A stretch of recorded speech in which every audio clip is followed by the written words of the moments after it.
Yo, what's going on, everybody? It's your boy CV with another reaction video. And this one is unboxing, and it is on Jack Johnson became the boldest man in boxing history. I do love boxing, man. I think over the recent years, boxing kind of fell off a little bit. I still try to watch as much as I can, but there's a lot of history that I don't know when it comes to boxing, like, you know, powerful punchers, guys who were just good to, on defense, guys that was fast. I think I want to watch some of those guys, and let's start with Jack Johnson. I don't know too much about him, but I always hear his name when it comes to boxing history. So hopefully this will educate me and some of us at the same time. Let's get this to 100 likes if we can. Appreciate you guys, man. Let's do it. Jack Johnson was a black man back when white people lynched Negroes on weekends. They would send him Wait. you fighting the Say that again. Say that one more time. Can't? Jack Johnson was a black man back when white people lynched Negroes on weekends. He said on weekends. They would send him letters saying you fighting a white man, and if you knock him out, we'll kill you. He said, just kill my black buggers, I'm gonna knock this white man cold. This dude's getting threats. If you win, we'll kill you. He said, well, then kill me then. But hold on a sec. I just want to look at this photo real quick, guys. Buggers, I'm gonna knock this white man cold. Hold on. If you letter saying you fight. How you look at that photo right there and not be like proud of looking at this man? Look at that shoulder, man. Look at his face. Now you got to be proud looking at that, man. And then look at him. This man, he looks like he's an actor or something, man. All right. If you knock him out, we'll kill you. He said, just kill my black buggers, I'm gonna knock this white man cold. I know I'm bad, but he was crazy. This was the white man's crown, and everybody hated him for it. Jack Johnson was a man 100 years ahead of his time. Born in 1878, Jack grew up in Galveston, Texas, in a racially tolerant neighborhood. While Galveston may have been an oasis of tolerance, the rest of the world was decidedly not. Jack Johnson was bold enough to attempt to declare his personal independence in a world defined by race. In his search for money, he didn't have to grow from the ground. Jack started taking part in events called battle royales. These were contests where several black men were blindfolded and made to fight while the crowds drank and cheered and placed bets with blood money. Jack learned to fight mostly without the aid. Ain't that some bull crap, man? So they blindfold these black kids and just said, go ahead. And the other people just sat out there and just watched, drinking, having fun. Reminds me of the NFL, NBA. Aid of his sight. Choking. He learns to read his opponent's movements like Braille, and he starts winning these brutal, degrading contests with alarming consistency. Jack builds enough of a reputation blindfolded that eventually he starts taking and winning regular boxing matches. While boxing was less segregated than the rest of the country, a man of any race could earn a living assuming he could fight. Jack Johnson could certainly fight. The only title in boxing that was truly segregated was the heavyweight championship. While black fighters had claimed the titles at the lower weights, the discrimination against black heavyweights ran deep until Jack Johnson.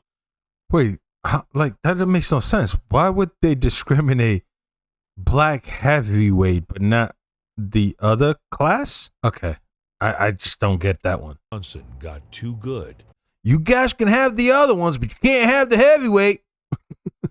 I guess the heavyweight was like a bigger thing. It was the thing maybe, but we can't have a black man having that. Wait, does he have a nose ring?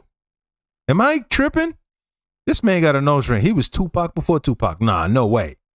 No way that's a nose ring, Johnson. No. That can't be. The titles at the lower no weights. way. The discrimination against black heavyweights ran deep until Jack Johnson got too good and Bro, too that looks like a loud ring on his to nose. Nah, simply okay. ignore.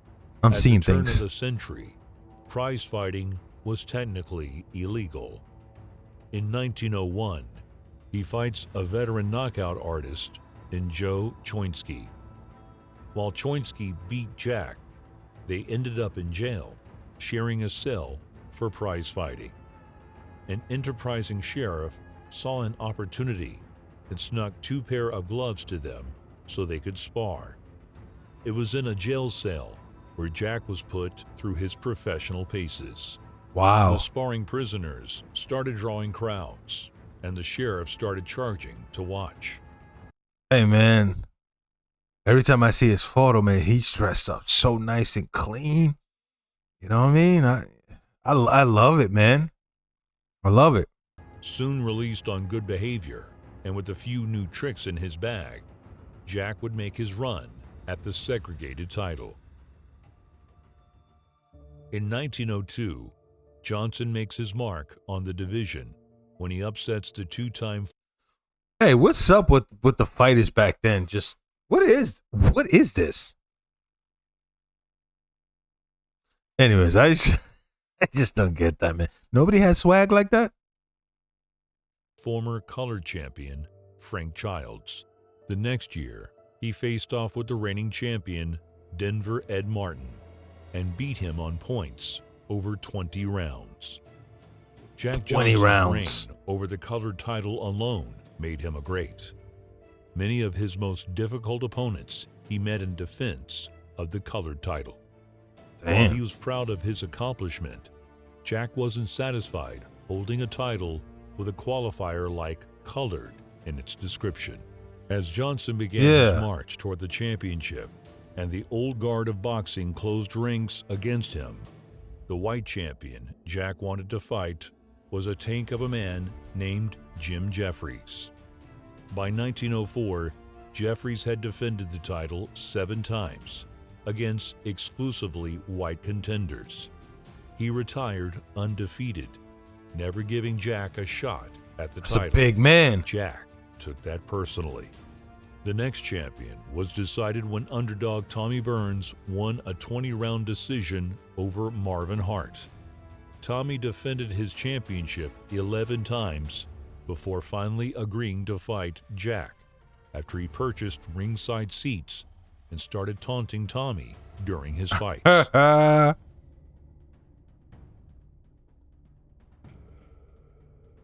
Burns was eloquent in his defense in taking on Johnson, spoke a quote worthy enough to credit him as the first true world champion. No venue in either the US or the UK was willing to hold the fight for fear of a riot. The fight eventually crazy, found man. a home in Sydney, Australia. With the understanding Shout out to Sydney, Australia for that one, man. Sydney, Australia. That's being part of history, bro. Let's go. Aussies. that if it got out of hand, the local constabulary would come in and stop the fight. The moment Jack Johnson finally comes to grips with the white champion, he smiles a gold-toothed grin at the crowd. Every Jack Johnson fight was in front of mostly white crowds that showered him in racial slurs and threats of violence. Johnson smiled through it. Within a few seconds, Burns was on the floor. Burns got up and was knocked down again. Jack's mastery in the clinch made the champion a ragdoll. Tommy Bro, look how big he is too. And he's got a reach too. Got the height. That's a big man. looked like a teenager trying to wrestle with his new stepdad. Damn. Oh, that's funny.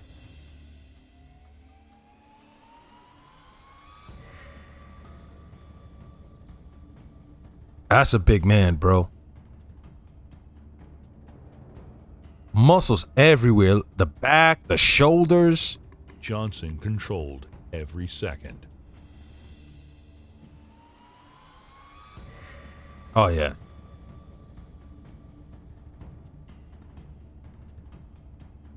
No, you can't lean on me. No.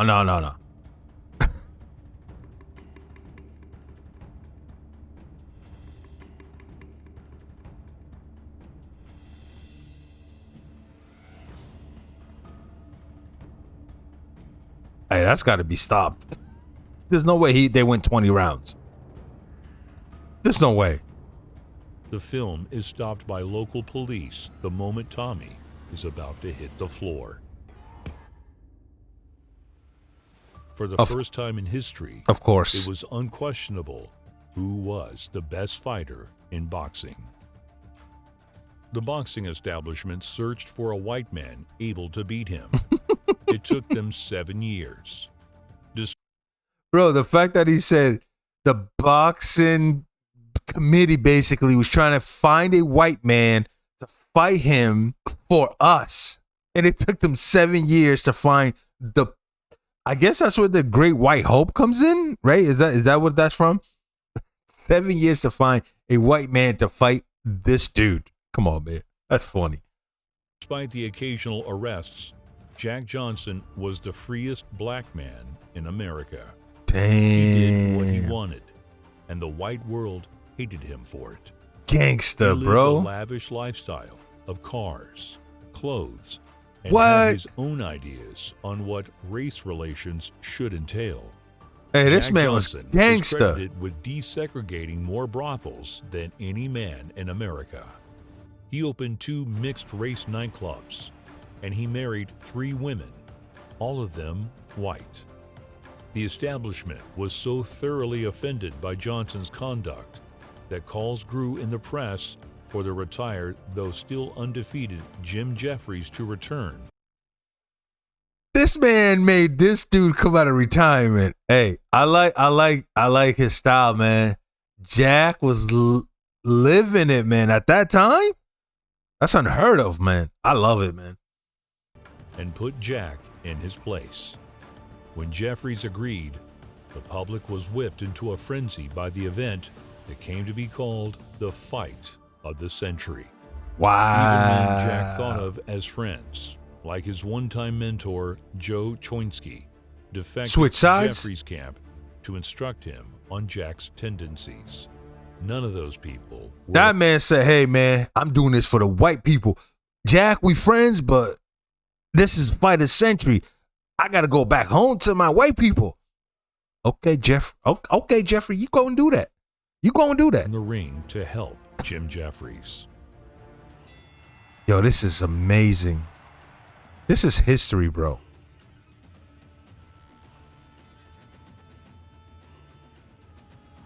Hey, yo, shout outs to everybody wearing a hat. Like, hats is made for that, right? And the fact that they're out in the sun fighting. It ain't like, we got to go in some arena, blah, blah, blah, blah. Why don't we do this more? Like, just go in the open, outside, and we just have a fight with a nice ring and in this daytime. I like that. I'm just saying. I don't know. Look, everybody got a hat. The will to keep moving forward. But Johnson's sharp, accurate punches were taking a devastating toll. So he ain't going to be undefeated, I hope. Jack's spiderweb of a clinch game held the ex-champion in place as he literally and figuratively carried Jeffries, saving him from knockdowns, only to prolong the show and ensure there was no talk of a fluke or rematch. That's Jack crazy. did whatever he wanted to the formerly undefeated champion, and Jeffries was finally allowed to lose in the 15th. Bro, who says that? He was allowed to lose because Jack's been carrying him like, nah, don't go down, bro. I'm going to beat you so bad, they can't say that I didn't win. He's like, nah, you going down? Nah, let me pick you up. In the 15? Okay. He was allowed to lose, bro. That's crazy.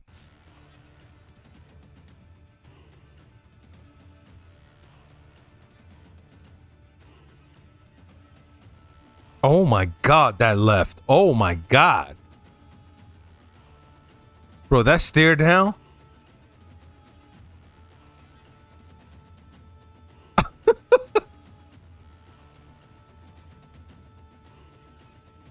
Yo, look at Jack. Look at him. Get up. Jeffrey's side called it quits.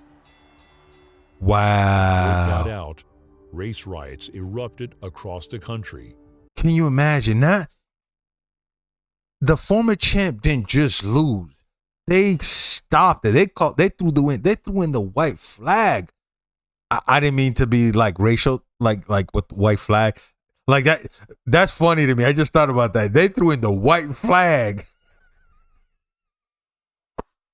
That's funny. All right, man. Can we all just get along? Dozens were injured. 20 people died. Jack's biggest opponent would finally move against him. The U.S. government began to look at Jack Johnson for violating the Mann Act, a law made to prevent the trafficking of prostitutes and broadly enough to be used against anyone the authorities felt like deserved it. The words immoral. Whoa. Wait a second. The authority. Violation, White Slave Act? Bro, what? Sorry, I don't know why I'm yelling. And I know why I'm yelling. He violated White Slave Act. Where's Black Slave Act? Like, do these people just make up stuff as they go? That's a stupid question. Yes. Bro, okay, breathe. This is crazy. Violation of White Act slave. That's what they call as brothels.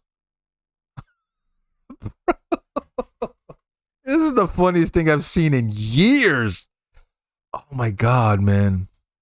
Felt like deserved it. The words immoral purposes get applied anytime Jack leaves a state with his own wife in the passenger seat.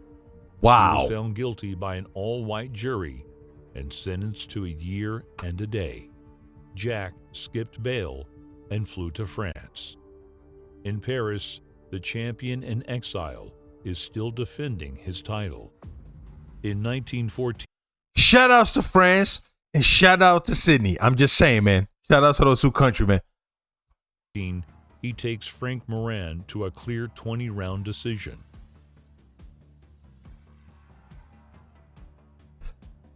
Man, how did Jack just get out? Like, how did he get out of here and got to France, huh? That man has some pull. Just get on a plane and leave the country like that, Jack? Wow. That's crazy, man. Jack was never truly comfortable anywhere but the ring. Signs were starting to show that his intemperate lifestyle might be catching up to him. Jack would never again fight weighing less than 220 pounds.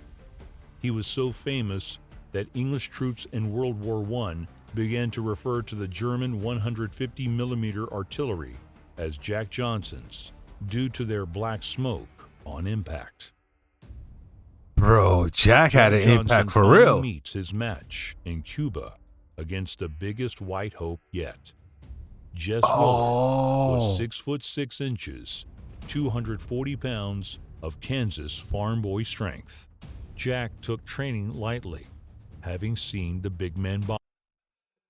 I just love the fact that he said Kansas white boy strength. You know, bro, that's just so funny when you hear like he was Kansas. I love it, man. This is great. This is great. 6'6", 240 pounds of Kansas farm boy strength.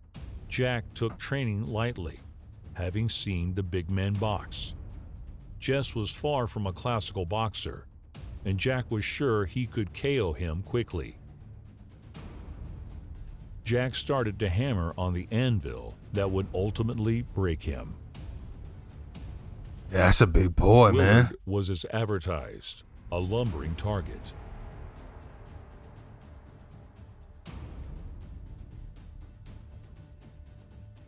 But the 45-round distance was a marathon. Huh? What? Huh? What? 45 what? Are you talking about 45, like a gun? What are we talking about here? 45, Michael Jordan's number when he returned to the NBA? 45 round? I'm sleep cut. Bro, what in the world? 45 rounds? Jack landed early and often, but try as he might, he couldn't get Big Jess out of there.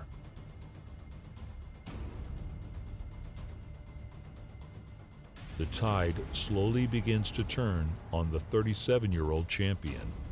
They're just pushing each other. Oh, Jack is 37 here. Is that what he's saying? Jess jabbed and punched with patience. So this is the Great White Hope. That's where the term comes from? And after 26 grueling rounds, he was standing, and Jack Johnson wasn't. Ooh, that's a good right. Rumors immediately swirled that Johnson had thrown the fight for some insidious payoff. But who goes 26 rounds to take a dive? Johnson returned to Europe and mostly gave up. 26 rounds. He was still fighting, but he was now up to 240 pounds, until he finally got homesick enough to surrender to American authorities at the border. Jack spent his next year in Leavenworth. Jack was never the same fighter, but carries out his career to a drawn-out conclusion in 1931. Jack Johnson dies trying to get a meal at a segregated diner that refused to serve him. Drives off in a righteous fury. High speed and indignant rage rarely mix well, and Jack wraps his car around a telephone pole. He was rushed to the nearest segregated hospital, but couldn't go the distance. At a time when black men around the country lived as second-class citizens, Jack Johnson lived out loud. His renegade pursuit of freedom would come to redefine what a black man could be. His defiant 7-year reign stands as a beacon for generations of exceptional black men at odds with a society that admired their talent. That hit me right there, man. Skin color. Whew. He asked neither permission nor forgiveness. That man Jack lived, bro. Oh, that hit me right there, man. I mean, just hearing the fact that you go into a hospital. Come on. Do they really care to save you? Do they really want to, oh man, that hit me right there. But I will say, man, this man, but the boxing thing is amazing, but just the triumph of Jack Johnson just living his life and didn't give a damn is crazy at that time. Very bold. And it's funny, it says boldest man in boxing history. I just noticed that. Like, so to live like that, man, it's just it's uplifting, man. And yet he came back. He didn't have to, but he came back, did his time, and look what happens, man. Wow. I think Jack Johnson should be talked about more, man. Not just in boxing, but as part of history. That man was doing some stuff that, a black man wasn't allowed to. Yeah, he should be talked about more often. More than just boxing history. And then when they saw Jackie Robinson right there, that was just cool to see. But anyways, man, listen, like I said, I love boxing, man, but there's a lot that I don't know about boxing, the history of it. I want to dive into it, man, and find out who's the hardest puncher, who's the best defender. I'm talking about before, Tyson and Holyfield and George Foreman, these guys, man. De La Hoya, Manny Pacquiao, before these great champs.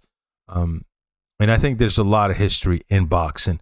And I think this one wasn't just boxing history. It was Jack Johnson history as well. It was American history, if you ask me. But anyways, man, I love you guys. Keep your head up as always. Till next time. Peace.